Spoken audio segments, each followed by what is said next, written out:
بسم اللہ الرحمن الرحیم قال رسول اللہ صلی اللہ علیہ وسلم من دعی فلم یجب فقد عصى اللہ ورسولہ۔ نبی اکرم صلی اللہ علیہ وسلم نے ارشاد فرمایا، جسے کھانے کے لیے بلایا گیا اور اس نے دعوت قبول نہیں کی تو گویا کہ اس نے اللہ اور اس کے رسول کی نافرمانی کی۔ ومن دخل على غیر دعوت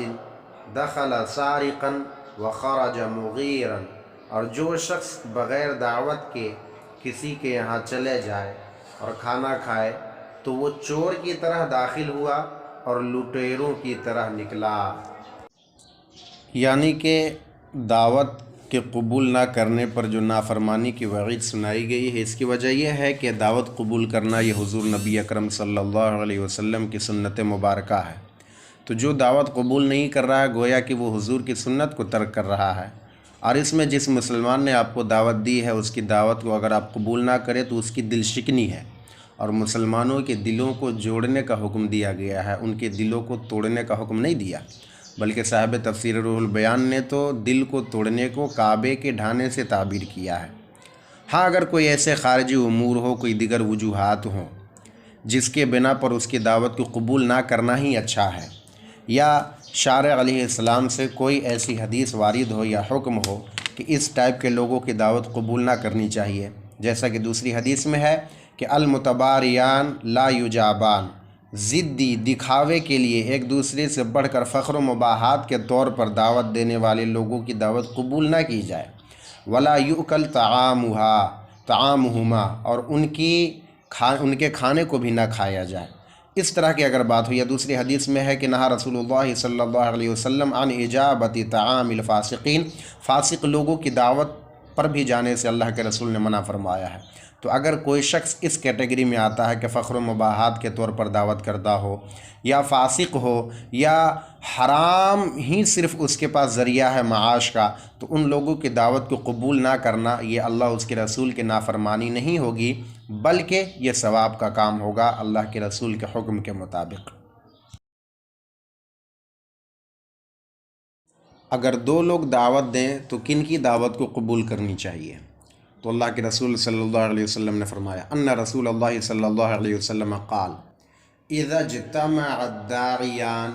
فاجب اقربہما بابا، جب دو دعوت کرنے والی ایک ہی وقت میں تجھے دعوت دیں تو دونوں میں سے جو تیرے دروازے کے زیادہ قریب ہو تو ان کی دعوت کو قبول کر۔ وَإِن سَبَقَ أَحَدُهُمَا فَأَجِبِ الَّذِي سَبَقَ، اور ان دونوں میں سے جس نے پہلے دعوت کی ہے اس کی دعوت کو قبول کی جائے۔ رواہ احمد و ابو داؤد۔ جاننا چاہیے کہ یہ حکم اس وقت ہے جب دونوں کی دعوت کو قبول نہ کی جا سکے۔ مثلا دونوں کا وقت ایک ہی ہو، دونوں نے کہا کہ آپ شام کو آئیے 7 بجے ہمارے یہاں آپ کی دعوت ہے، تو آپ شام کو دونوں کے یہاں ایک ہی وقت میں نہیں جا سکتے۔ ہاں، اگر دونوں کا وقت مختلف ہو، کسی نے 7 بجے رکھا، کسی نے 9 بجے رکھا، یا کسی نے دوپہر میں انوائٹ کیا، کسی نے ایوننگ میں انوائٹ کیا، تو دونوں کے یہاں جانا یہ زیادہ احسن اور زیادہ مناسب اور زیادہ ثواب کا کام ہے۔ ہاں، اگر پھر دونوں کو اگر جمع کرنا مشکل ہو تو دیگر امور کا لحاظ کیا جائے گا، پراپرٹی دینے کے لیے جان پہچان، صلاح و تقوی، دوستی، رشتہ داری دیکھی جائے گی۔ نبی اکرم صلی اللہ علیہ وسلم نے ارشاد فرمایا، اذا دخل احدکم علی اخیہ المسلم فلیأکل من طعامہ ولا یسأل ویشرب من شرابہ ولا یسأل، یعنی نبی اکرم صلی اللہ علیہ وسلم نے فرمایا کہ کوئی شخص جو اپنے مسلمان بھائی کے پاس جائے، دعوت میں اس کے یہاں شریک ہو، تو اس کے کھانے میں سے کھائے اور کچھ پوچھ گچھ نہ کرے، اور اس کے پانی میں سے پیے اور کچھ سوال وغیرہ اس سے نہ کرے۔ معنی یہ ہے کہ اس سے یہ نہ پوچھنے لگ جائے کہ بھائی یہ تم نے کہاں سے لایا، یہ کہاں سے حاصل کیے، اس پر شک نہ کیا جائے کہ تم نے غلط طریقے سے کوئی چیز اخذ کی ہے یا حاصل کیا ہے۔ حسن ظن اور تالیف قلب کا تو یہی تقاضا ہے۔ ہاں، اگر یہ معلوم ہو کہ یہ حرام ذریعے سے ہی کماتا ہے اور حرام ذریعے سے ہی صرف مال دولت پیسہ حاصل کرتا ہے تو پھر نہ کھائے اور نہ پیے۔ اگر وہ ایسا شخص ہے کہ حرام اس کے کھانے میں غالب ہے تو بھی نہ کھائے، اور اگر اسے علم ہو کہ اس کا کھانا حلال اور حرام دونوں طرح کا ہوتا ہے تو اس احتمال کے بنا پر کھا سکتا ہے کہ ہو سکتا ہے کہ یہ حلال ہو، یہاں تک کہ ظاہر ہو جائے کہ وہ شخص حلال اور حرام میں فرق کرتا ہے یا نہیں۔